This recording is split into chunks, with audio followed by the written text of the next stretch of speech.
আজিৰ পৰা 79 বছৰ আগত 79 বছৰ 79 বছৰ আগত আমাৰ ভাৰতই ইংৰাজ শাসনৰ পৰা মুক্ত হৈ স্বাধীনতা লাভ কৰিছিল।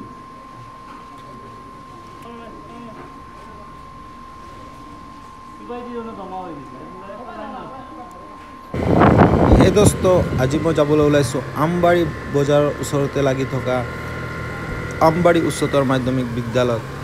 আৰু আজি 15 আগষ্ট আৰু আজি মই জাতীয় পতাকা উত্তোলনৰ কাৰ্যসূচীত অংশগ্ৰহণ কৰিবলৈ গৈ আছোঁ।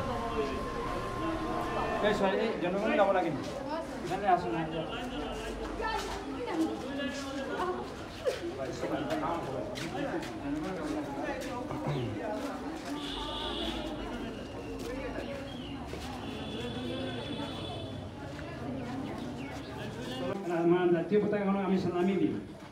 চালামি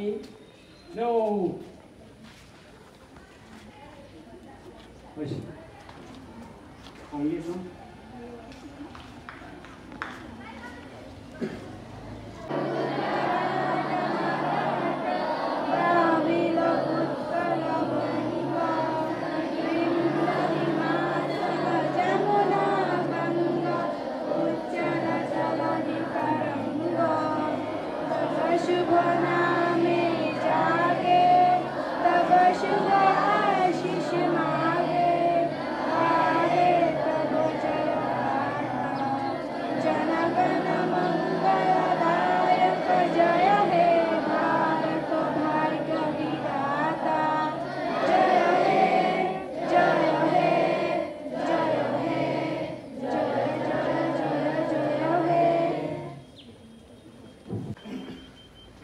আৰু এই দিনৰ গুৰুত্ব সম্পৰ্কে আমাৰ বিদ্যালয়ৰ হিন্দী শিক্ষক আনোৱাৰ হুছেইন ছাৰক মই অনুৰোধ কৰিছোঁ।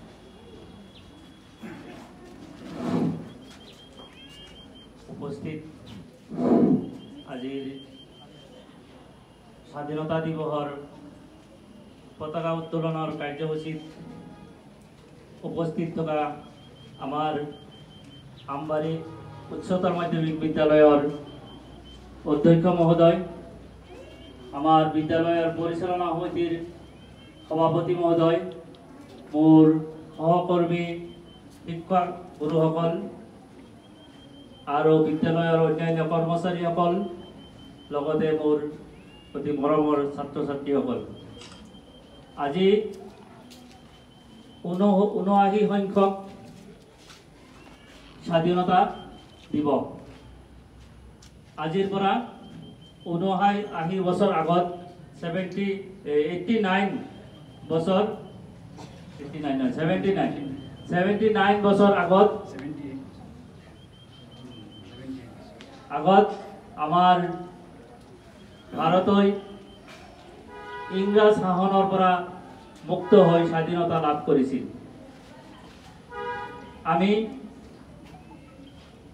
প্ৰায় 200 বছৰ কাল ইংৰাজৰ অধীনত আছিলোঁ। ব্ৰিটিছসকলে আমাক শাসন কৰিছিল আৰু আমাৰ স্বাধীনতাৰ যুঁজাৰুসকলে, আমাৰ পূৰ্বপুৰুষসকলে এই স্বাধীনতাৰ কাৰণে অক্লান্ত চেষ্টা কৰি পেলাই তেওঁলোকৰ ত্যাগৰ বিনিময়ত আমি আজি স্বাধীন ভাৰত হিচাপে ইয়াত থিয় দিব পাৰিছোঁ।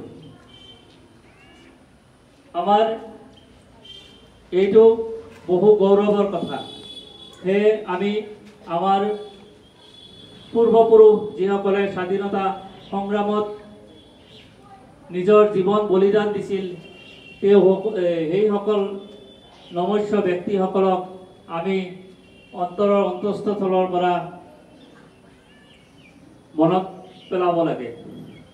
তেওঁলোকৰ ত্যাগৰ বিনিময়ত আজি আমি মুক্তভাৱে বিচৰণ কৰিব পাৰিছোঁ। আমি নিজৰ বাক স্বাধীনতা, নিজৰ মৌলিক অধিকাৰ এইবিলাক আমি সাব্যস্ত কৰিব পাৰিছোঁ।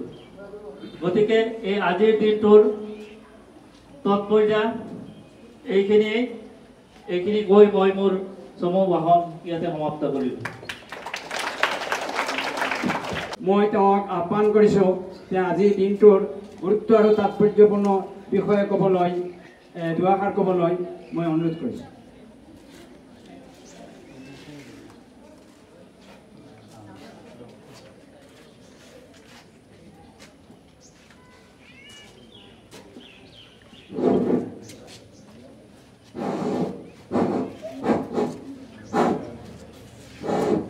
গুড মৰ্নিং, নমস্কাৰ।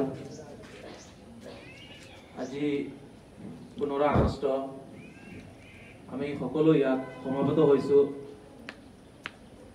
আজি 15 আগষ্ট উপলক্ষে সমবেত হোৱাৰ কাৰণটো আকৌ ইতিমধ্যে আমাৰ যিজন বক্তা আছিলে ছাৰে ধুনীয়াকৈ কৈছে।